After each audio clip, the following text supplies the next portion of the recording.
Hello, friends, and welcome back to Unmasking the Heart for Change, the podcast where we peel back the layers and uncover the real, raw stories that fuel transformation, one powerful conversation at a time. I'm your host, Tammy Winstead, and I'm truly grateful you're here with us today. Your time, your heart, and your willingness to listen mean the world to me and my guest. Today's guest is living proof that even in the face of unimaginable pain, we can still rise, still laugh, and still give. Laura Fletcher is a fighter, a caregiver, an advocate, and the heartbeat behind Cooking for a Cure. Her journey through cancer, multiple times, didn't break her spirit. It sparked a movement. Laura, thank you so much for being with us today. To get us started, can you introduce yourself and share a little about who you are behind all the titles and roles? Thank you so much for having me today. I've been looking forward to this, and I'm so excited. My name is Laura Fletcher. I live in Leechville with my husband, Michael. We've been married since 1996. I'm originally a Zenith girl, so I'm a Missouri Boot Heel girl originally. We have a daughter, Katie, and she lives in Starkville. And all throughout my career, I was an LPN. Haven't worked since 2017. Had to put my nursing license on inactive status because my body just would not allow me to really work and function anymore. But I am so happy to be here and do this with you today. I'm excited. I've been looking for this. I barely slept last night. I was so excited to get here. I just wanted to come and talk. Me too. Okay, so let's start by peeling back the curtain on your journey, one filled with grief, grit, and a kind of perseverance most of us can't begin to fathom. Take us back to 2008. Your first diagnosis came just months after losing your dad. What do you remember about that time? What do I remember about that time? Well, I can't remember what I did yesterday or the date, but the day that I went back for my follow-up, the day that he told me that I had cancer was October the 16th, 2008. And I'll never forget that day in my whole life.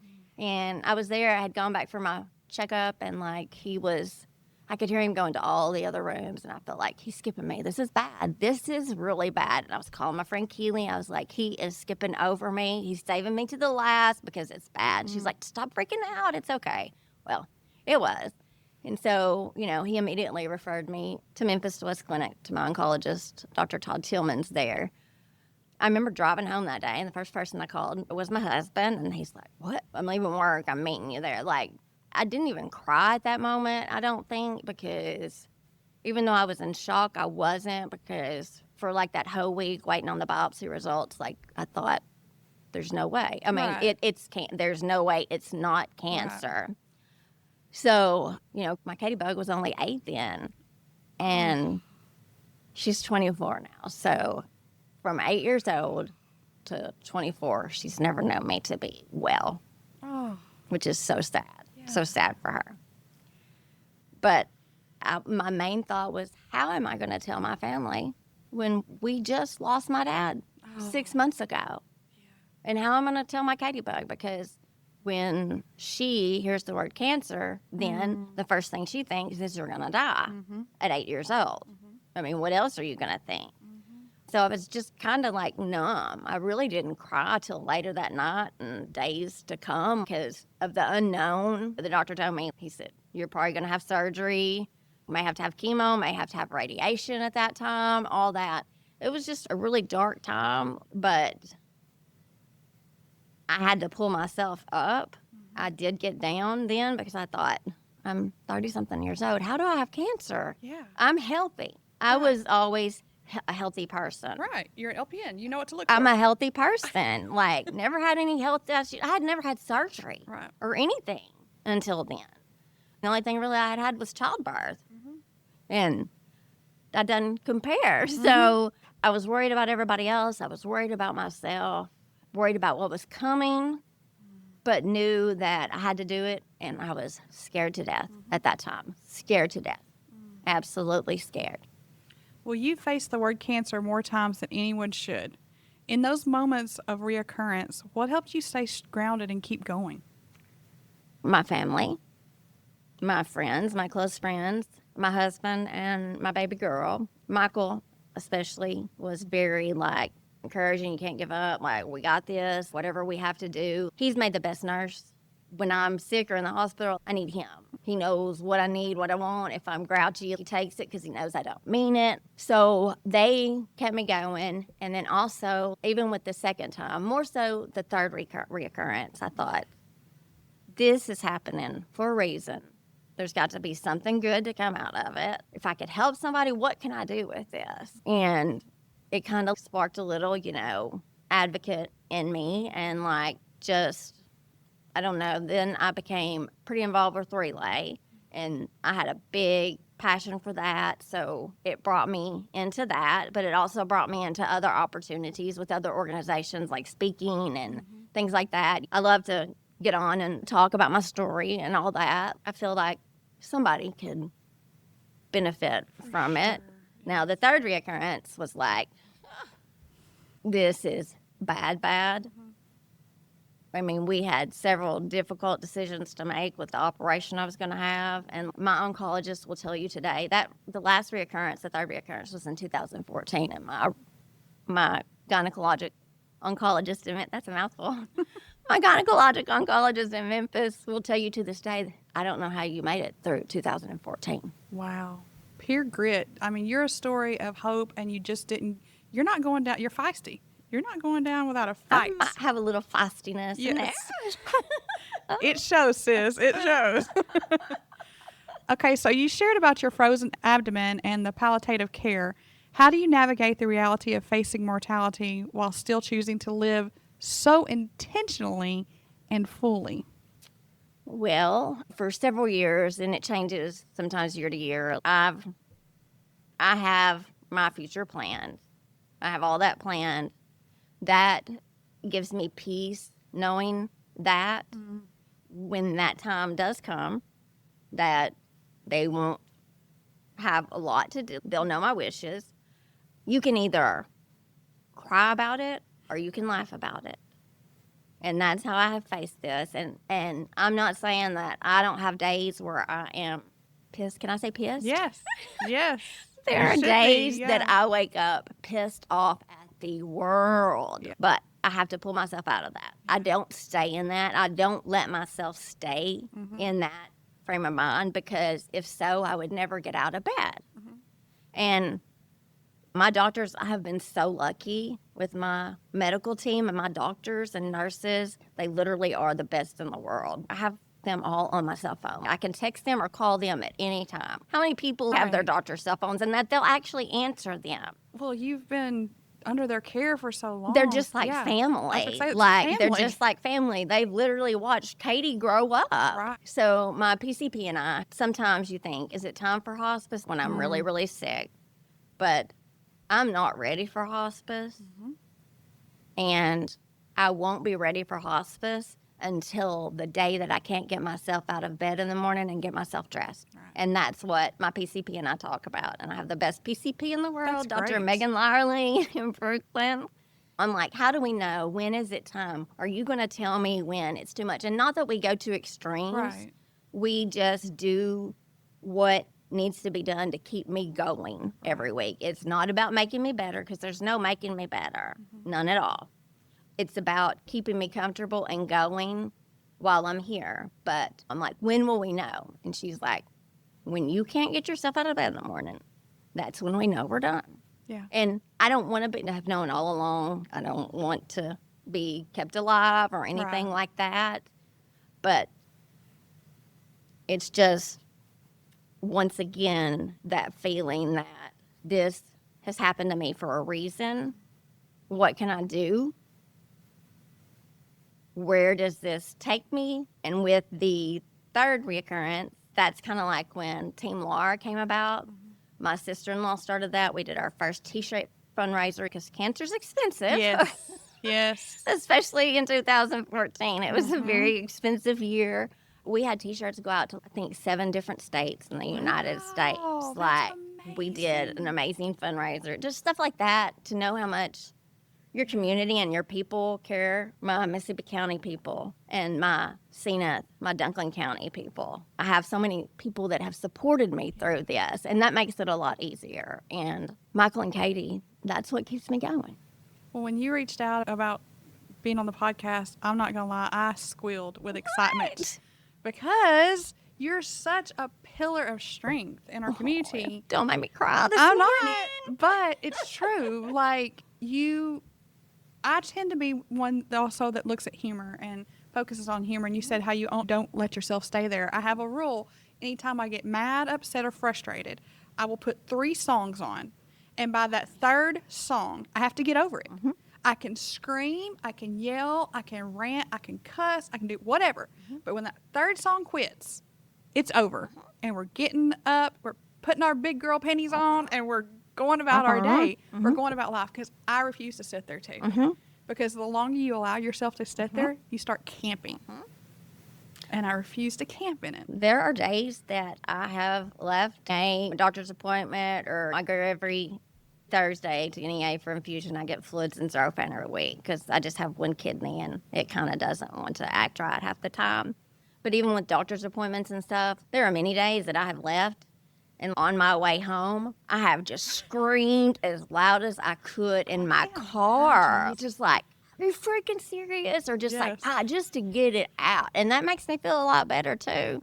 But also something I started doing, and I don't think anybody knows I do this because nobody's around when I do it. But if I get really bad, like, I just turn up some music and I just dance it out. Like, not even some pretty dancing either. Yeah, just no. like, just get it out and Get your body moving. get going and get that good mindset going. And then right now, being outside in the sun helps me so much. First of all, it makes my bones not hurt. Yes. It helps my mood, and I like to work in my flowers in my backyard and like all that kind of stuff. But like I said, some days are very hard. Others, not so much.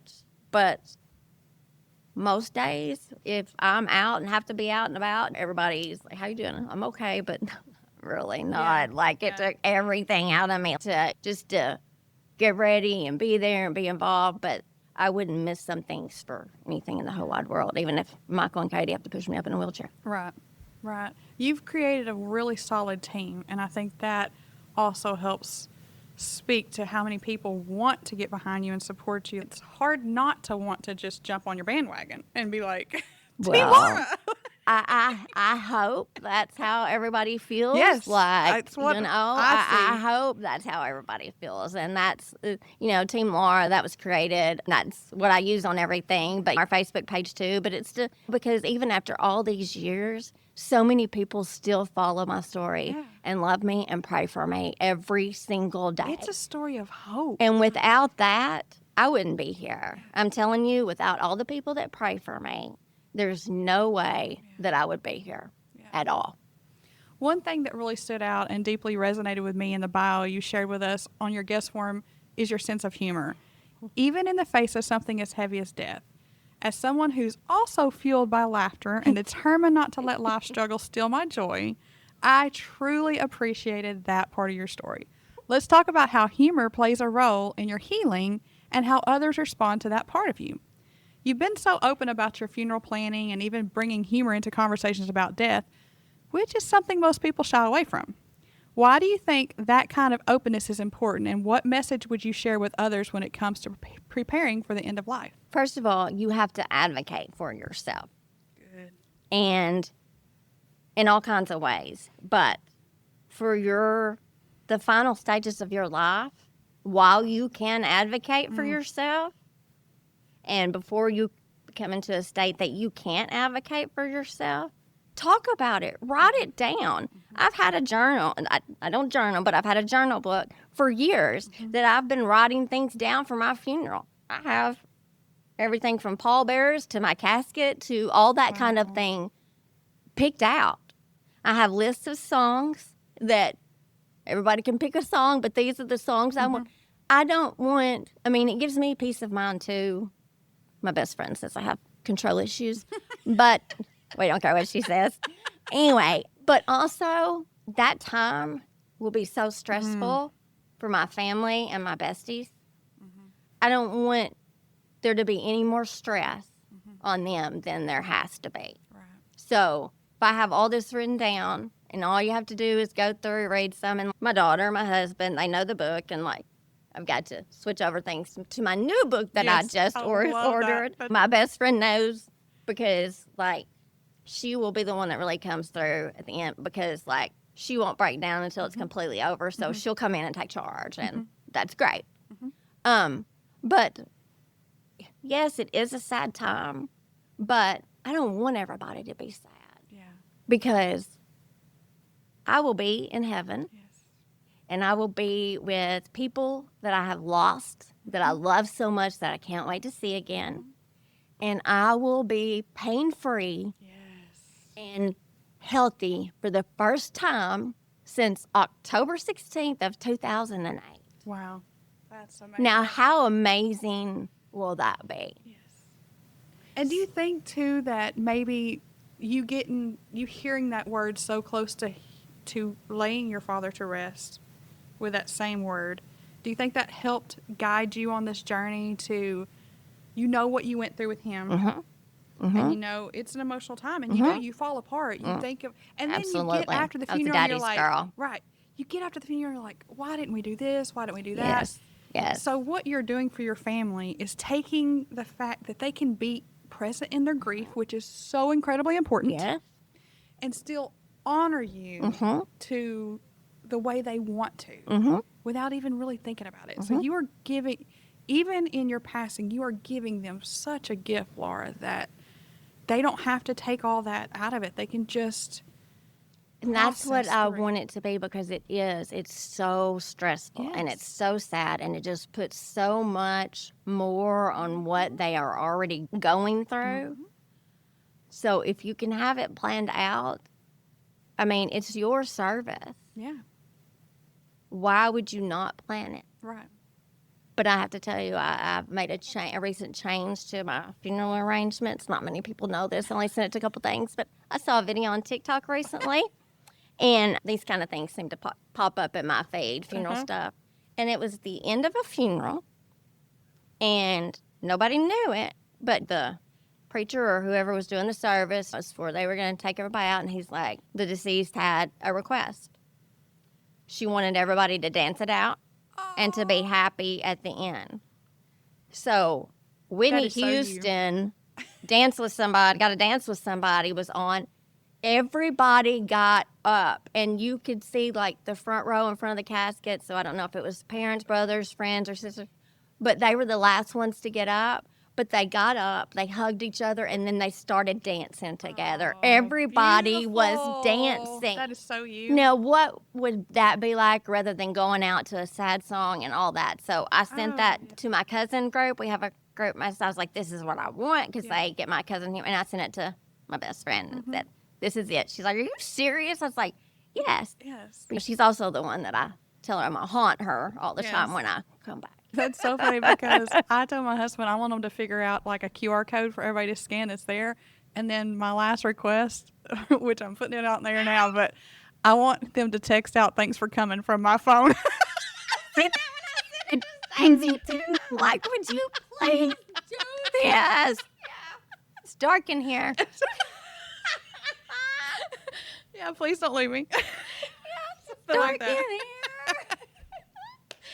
Oh my gosh, we do have the same humor. We do. Like, Stacey gets it, so, Yeah. she takes most of it most of the time, but then sometimes she's like, no, stop. Yeah, you're stop. too far. Too much. So speaking of that, how have people responded to your death humor? My mother doesn't really like it. Michael and Katie, they truly get it. My best friends, Stacey and them, get it.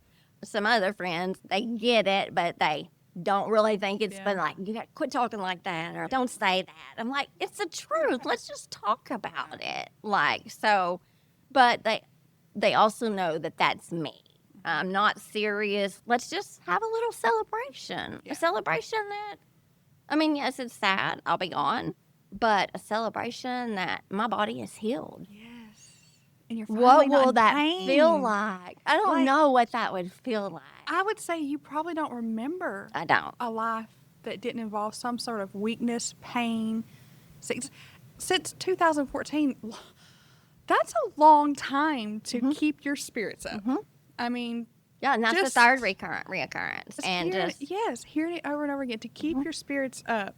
That just truly speaks of your grit and your grace and your willingness to have a different approach about it has probably been what has allowed your body to heal because you haven't carried that stress. You're an LPN, you know this. You haven't carried that stress and that weight. You've allowed yourself to accept it. And there are days that I sit around and think about things. Yes, and of course. I mean, there are some days I think it's getting hard, and then I'm like, no, there's so many things. Like, I want to see Katie get married. I'd Yeah. like to have a grandbaby. Like, not anytime soon or anything. Right. But I think about those things, and those are the things also that keep me going. Wow. Yeah. We usually set a goal. We've got Cooking for a Cure coming up in September. I got to make it to September for sure. So we set little goals as to milestones, like big powerful. events coming up. Gives me something to look forward to and kind of work and like maybe rest extra, or my doctor will change my medicine a little bit just to like help me boost up. So I'm telling you, my doctors are the best. Like, they know that I'm sick, but I still want to do and go. So Right. they help me. Right. And that's part of the palliative stuff, just to help me keep going for right now. It's not going to cure me. Right. It's not going to fix anything. Right. But right now, that's much more than being in hospice. But it helps you live intentionally. Absolutely. And like, you're living fully and intentionally. Like, you are literally living on purpose. yes.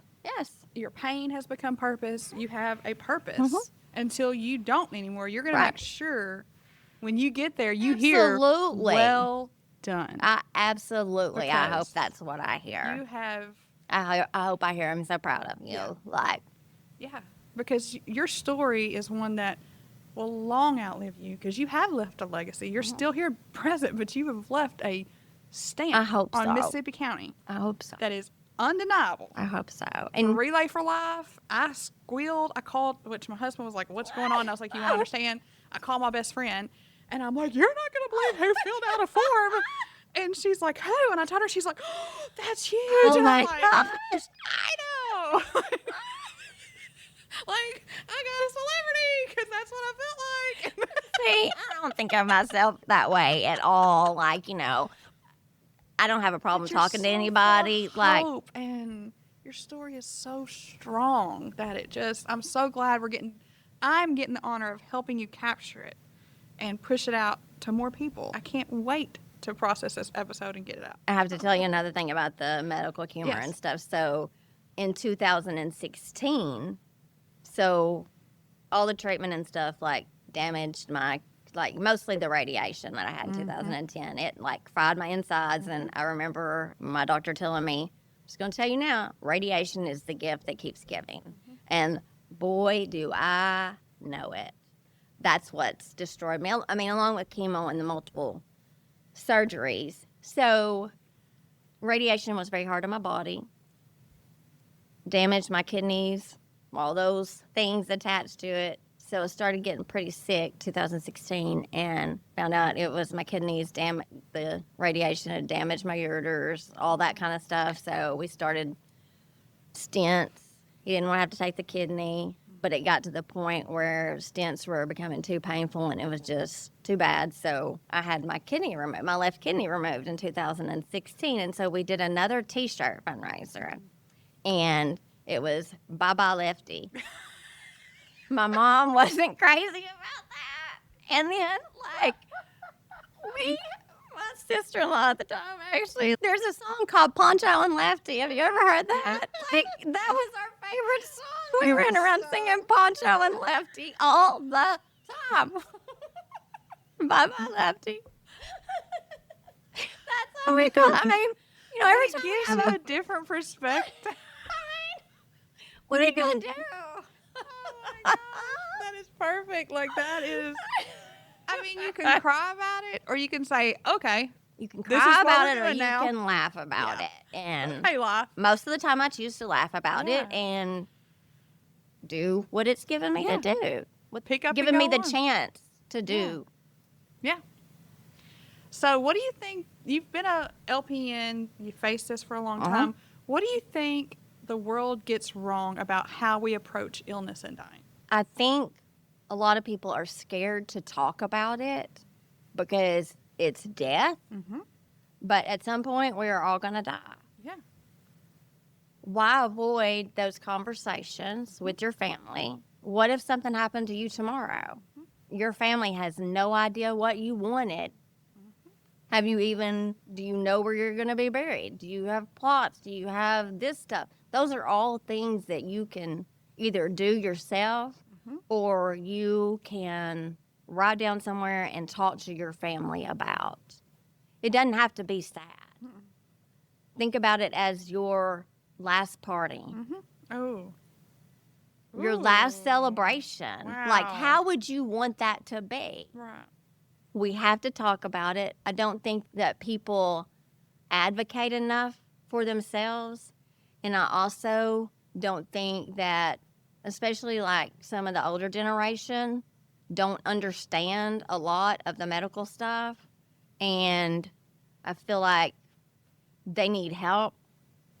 They don't know how to advocate for themselves and their doctors. And if you don't have doctors that you love and that you trust and you like can't ask questions, because a lot of people just go to the doctor, what the doctor says is it. A lot of times that's not it. You have to have, I preach to everybody about that. If you are not happy with your doctors, find a new one. Yes. Because there are doctors out there that will become just like family no matter what. I am proof of that. So you have to advocate for yourself with your family, your friends, write it down somewhere. There's all kinds of options and things for that. Just research it. You have to, while you're here, you can still help and take care of yourself and your future and help in the planning of your future and what happens. Yes. I was so lucky, and I've been so lucky, like, I haven't had to change from any of my doctors. Like, when I got set up with them, like, I was with them. Yeah. And I wouldn't want anyone else in the world. I have doctors in Memphis and I have doctors in Jonesboro. And they all love it. They're all part of it. They get T-shirts. When you go, it's how's Michael, how's Katie? We are showing pictures of their kids and my kid, us. It's awesome. like family updates. And the people at the cancer center at NEA, those are my peeps. Those are my peeps. I mean, I see them every Thursday. Right. Like, you know. Yeah, that's your family. We have fun. Like, and even on the days I'm not feeling good, when I lay there, I'm laughing. Like, they are amazing. It's so important, like you said, to have a strong care team because that can make it or break it for you. That can. I can't imagine going through what I have gone through and still going through and not having doctors that I adore and that I know adore me. Right. Otherwise, they wouldn't answer the phone when I text or call. Right. Well, your story is incredibly moving and carries a message we all need to be reminded of, that purpose can rise from even the deepest pain. And you've taken that truth and created something truly meaningful through your Cooking for a Cure and Team Laura programs. Can you tell us how Cooking for a Cure came to be and what your role looks like now? So, Cooking for a Cure started in 2022. Bryce Hicks started it. He had a little dream of a barbecue competition and raising money for cancer. So, it was on Main Street that year. Had a good weekend and all that, just a small little event. Started planning for the next year. Event just got bigger and bigger. And that year, I was helping. That was in 2022. In that 2 years' time, like, we had become really good friends with Bryce, me and my husband and Katie. We were all hanging out a lot and stuff, and, like, we just clicked. And that was also the time when his parents were getting sick, and I clicked with them. And so that year, when they were doing awards on stage, the barbecue awards, called me up on stage and did a huge donation to Team Laura for my relay team. And also announced then, from that moment on, that the organization and the event was going to be the Laura Fletcher Cooking for a Cure. Wow. And so then that next January, they asked me to be on the board. So I'm kind of the namesake, and I'm on the board. Can't do a lot of physical stuff, but I work on sponsorships and just being there, like little PR or whatever. But it's been amazing to be part of it, and I will never, ever forget. Yes. When I you mean, got- that's a big Yes. deal. When you got someone like Bryce, you've already got a rock star. Right? And he doesn't go halfway into anything. It's No. all or nothing. It's over the top or we're not doing it. When he does something, it's all in or Yes. nothing. It's going to make a point. It's going to make a statement. And I love that you are tied to that now. I That is am. beautiful. I am. That is And, absolutely Michael and Katie love him just as much as, he's family. Yeah. But to think that him and some people on his board thought enough of me Oh, yes. to name an event and an organization, a nonprofit organization, Yes. after me has been one of the most amazing things. I cried forever. Yes. We'd hug. It's like, we're just so crying and making me cry. Yes. I'm like, I cried and cried and cried and just like, it's unbelievable. It makes you feel like, well, maybe I am making a difference. You And maybe are. I do have a purpose for this, because sometimes I think, dang, is God just mad at me or what? But it makes you realize that you have a little bit of a purpose and that you're doing something right. And You've made an impact for sure, and I hope love so. that. I love to see all the people that are joining behind you and supporting. What makes this organization different from others you've been a part of, like Relay for Life? Because you've been a part of Relay for Life forever. I've been a part of Relay for Life probably really involved since 2017.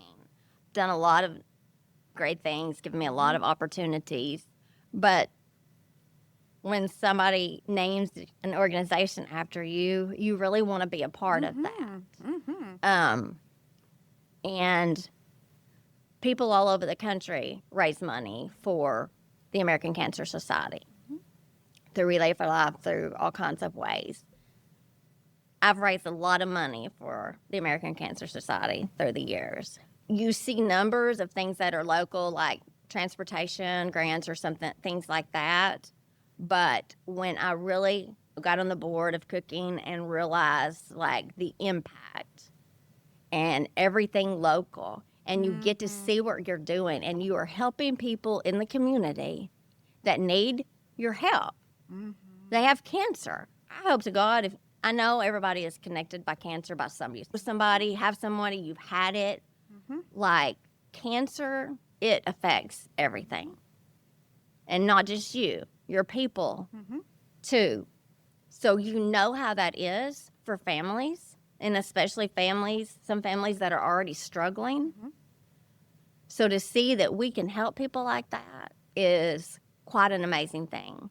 Mississippi County is a very generous county. Oh, yes. And now that I'm getting more Missouri Boot Hill, particularly St. and Hornersville, involvement in, to bring them in and be a part of this is amazing. But just to see the local and the people, it's so fun. It's a great event, but the local impact is so much more to me now than a national impact, because there are people here that need help, and we have the ability to help them.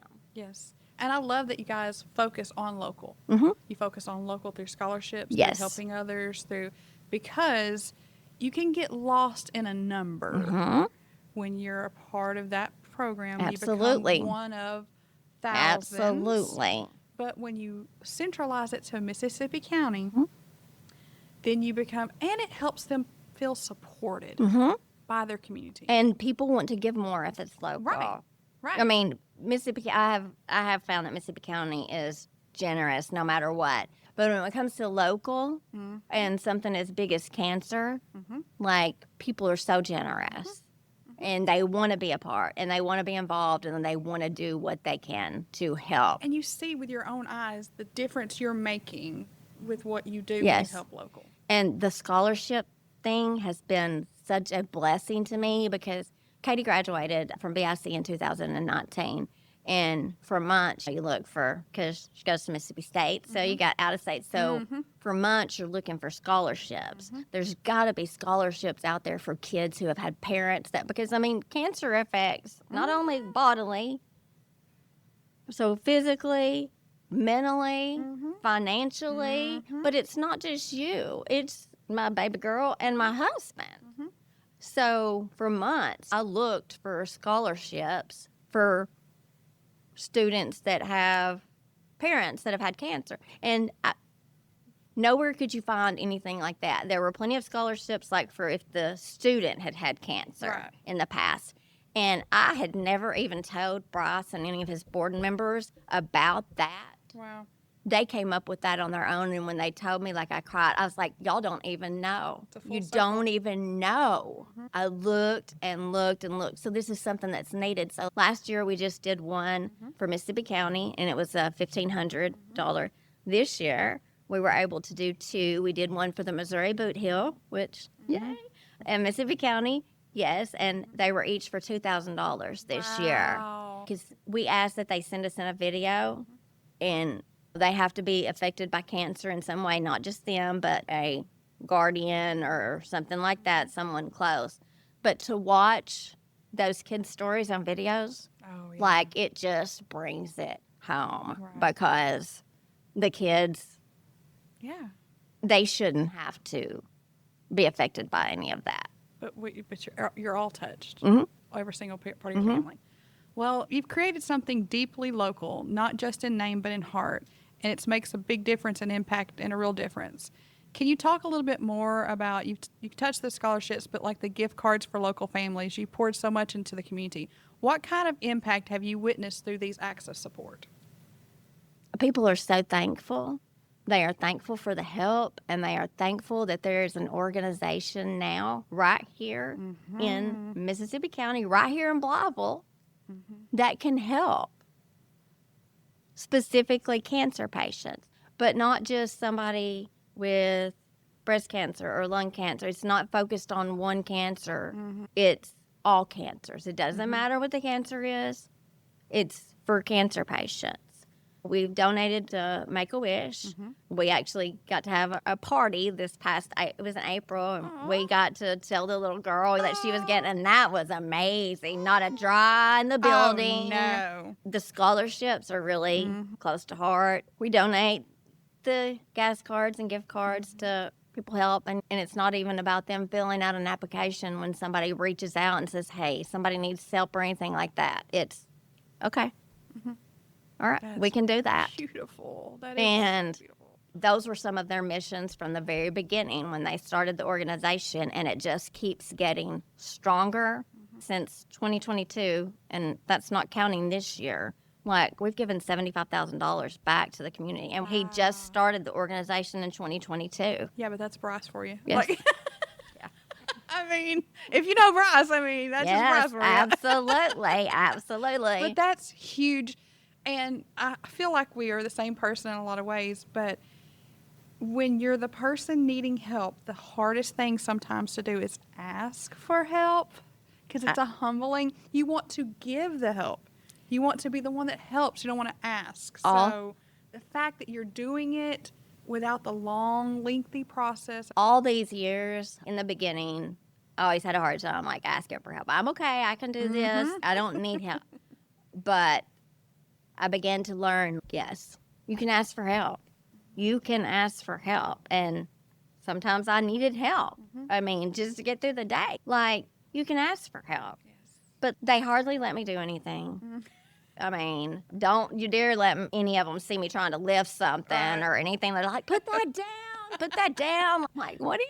Sometimes I really feel useless because I can't do any of the physical work. I mean, I can go around and talk to people and all that. That's the beauty of it, though, because that's what you're great at. You bring the hope and you bring the spirit. And I will tell you that, like, being there at our competition this past year, we had a hurricane come through, so we were rain Friday night and Saturday, but everybody made the best of it and loved it.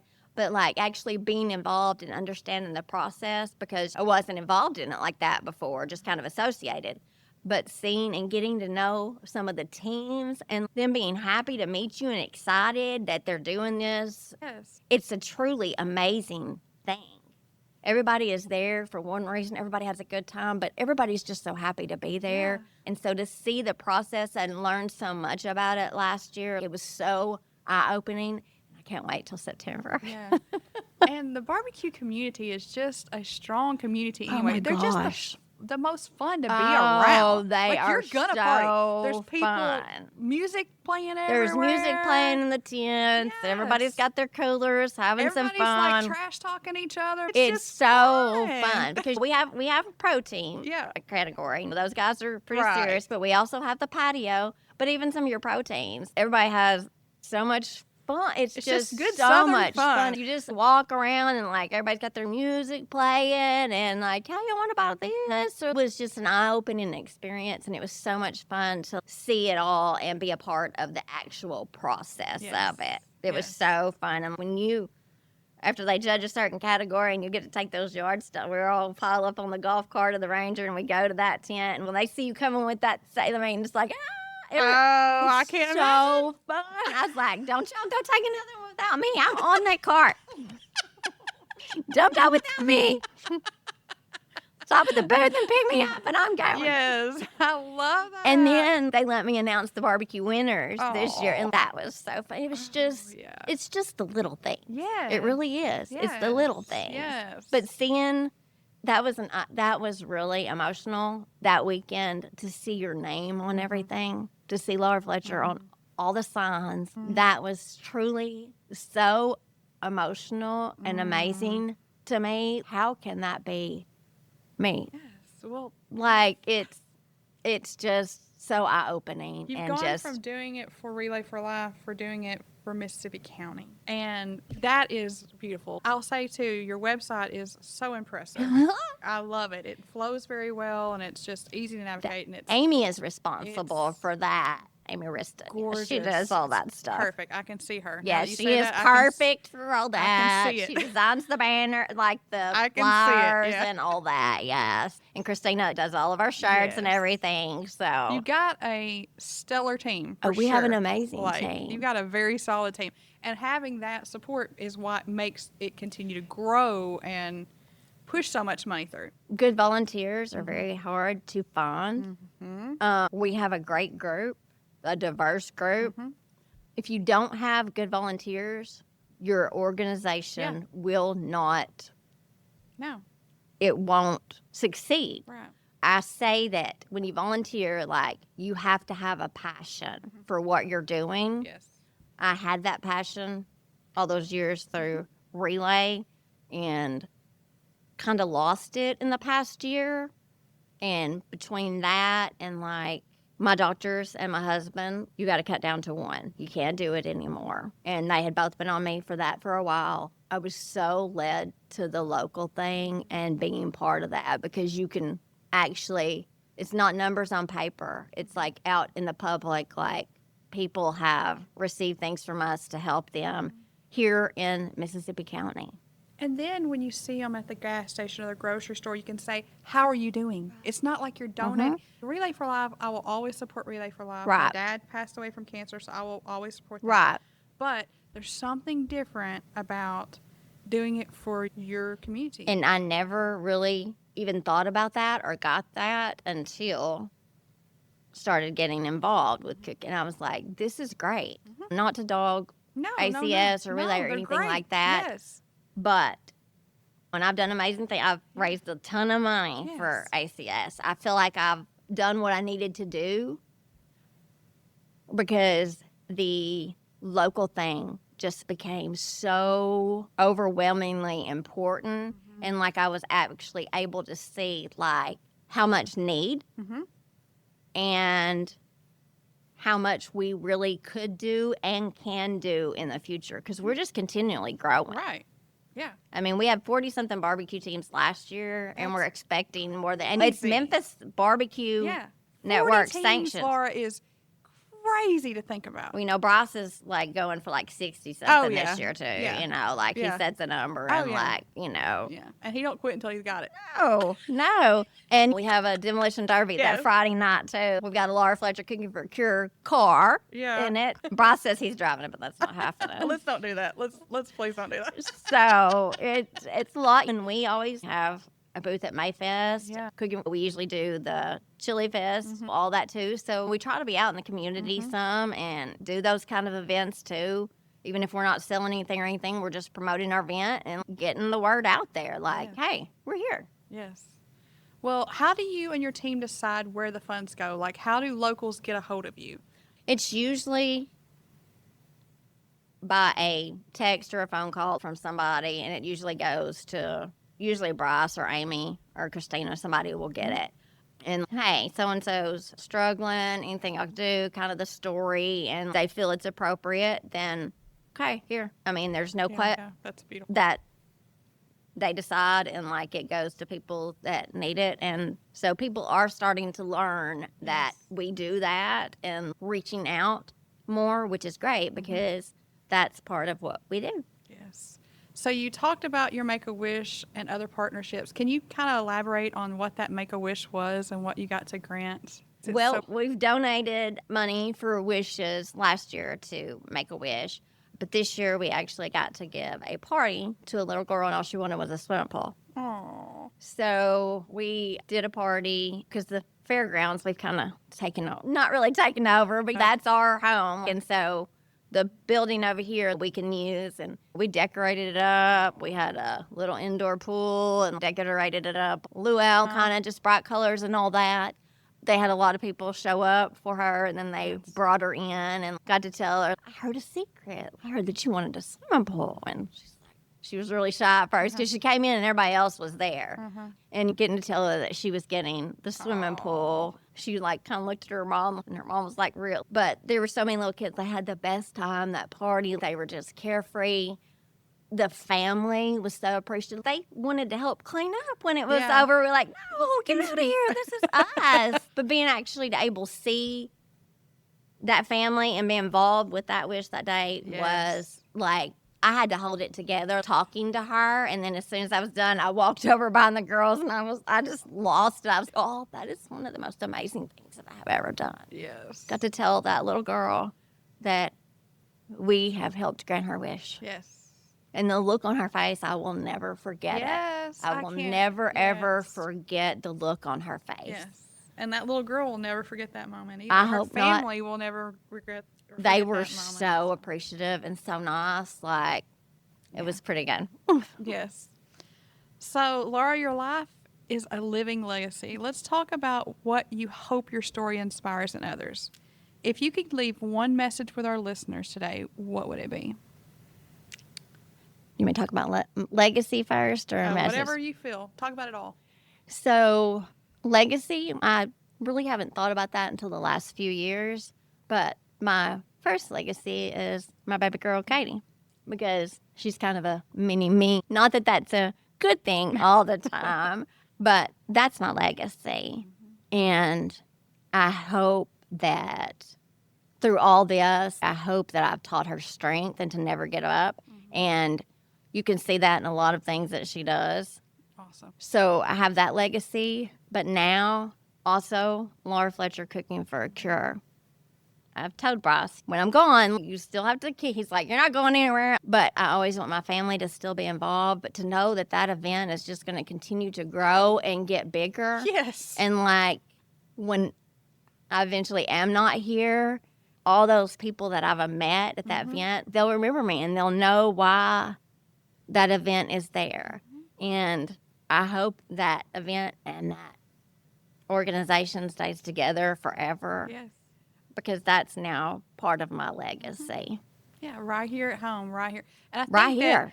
I don't think enough people make that connection that cooking for a cure does support Relay for Life. They do support the American Cancer Society, but their number one focal It's right here. is Mississippi County. And that's what we try to And they do all the other things, but Mississippi County is where we their help the heart people. is. Yeah. We help the people of Mississippi County. Yeah. So how do you want to be remembered, not just by your family, but by the community you've poured into? I hope they remember that I always give the best hugs. I hope that they always just remember me. I've always worked in Blyville from the first time when I became a nurse in 96. I've always worked in Blyville, always lived in Leachville since I've been married to Michael. So I have made a lot of friends and known people through the years working. So I kind of built, like, it was kind of nice that lots of people here in Blytheville, Mississippi County, that I've known, some of them for years, just from working, being their nurse. I want them to always remember how most of the time I have a smile on my face. And I try to keep going, and I try to keep doing as much as I can.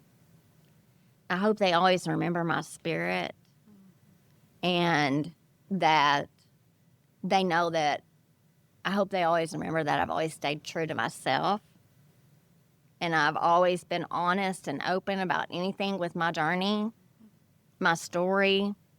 It's all out there. I hope that they always remember that I did try to do something good with the bad that I've been given. That's beautiful. That is beautiful. Very, very powerful. Very powerful.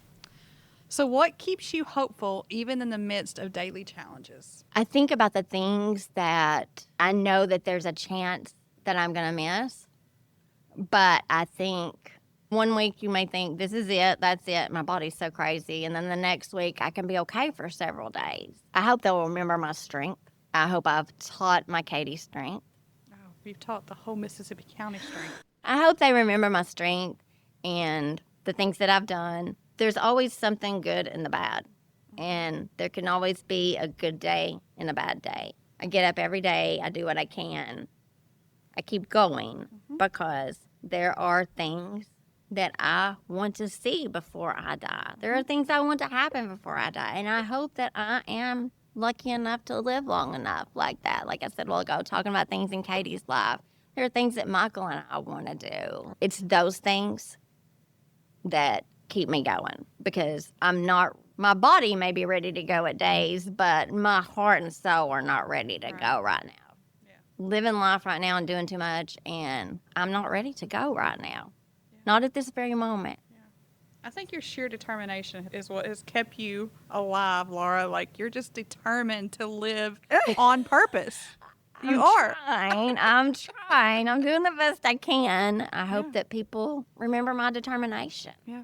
I just hope that maybe they remember that I was a light in their life or an inspiration at some point.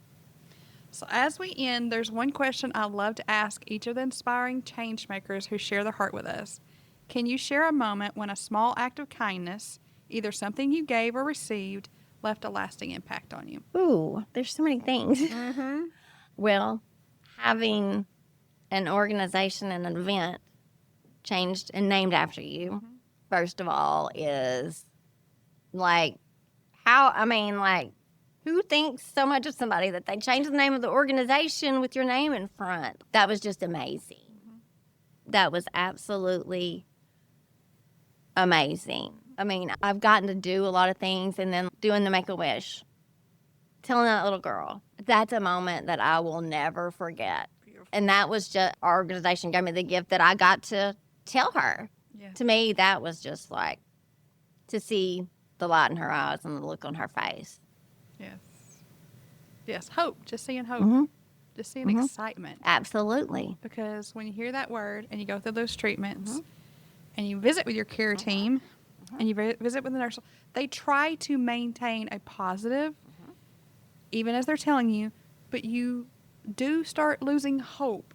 And some, like you already said, you're on palliative care. That's it. So you have to maintain your hope yourself. Yes, I do. It has to be yours that you take possession of and say, okay, yes, I'm going to be intentional about being hopeful. Absolutely. About my future. I'm going to live on purpose. Every day, make every day count. Even if it's inside your house, whatever. Right. Every day has to count. It has to count. Like, I don't know how many more I have. Right. So, and then you also have to learn to let some of those small things go. Yes. Because there are bigger things. And that's been a little hard for me. I can imagine. I can't even fathom how you've done it. You have to let the small things go sometimes and focus on the big. I'm still here today. Yes. I think I'll still be here tomorrow. It's those things. And without the medical team I have and God and my husband pushing me and telling me I can't give up yet. Right. You can't leave me. Right. Yes. Beautiful. How can you not fight every day? Right. Well, Laura, thank you so much for sharing your story with us today. It reminds us that we don't have to be free from pain to be full of purpose. So to all those who have tuned in today, I want to challenge you this week to reflect on this. Ask yourself, how am I using this one precious life that I was gifted with to shine light into someone else's darkest moments? I challenge you to write it down, to say it out loud, and to share it with someone you trust. So here on Unmasking the Heart for Change, we believe that every guest who shares their truth with us leaves a lasting imprint, not just on this platform, but on every soul who listens. So as a token of our gratitude, we want to give you a little piece of our hearts, something to remind you that your story matters and that your impact is real. So I have created for you Oh my gosh! a cutting board with your logo on it. Oh my gosh, that's gorgeous! So that you can... Don't make me cry! I'm gonna cry! Oh my God! Oh my God! That you can remember that you shared your story with us. This is amazing. When we're done, I'm hugging you again. Thanks. Oh my gosh! Thank you so much for leading with such heart and for reminding us of the power that comes when we choose to show up with love, compassion, and purpose. And I've already said this, but I really want to make it public on a platform. This is a start of a conversation that I hope you utilize. You can just go ahead and take that Unmasking is a platform for Laura Fletcher.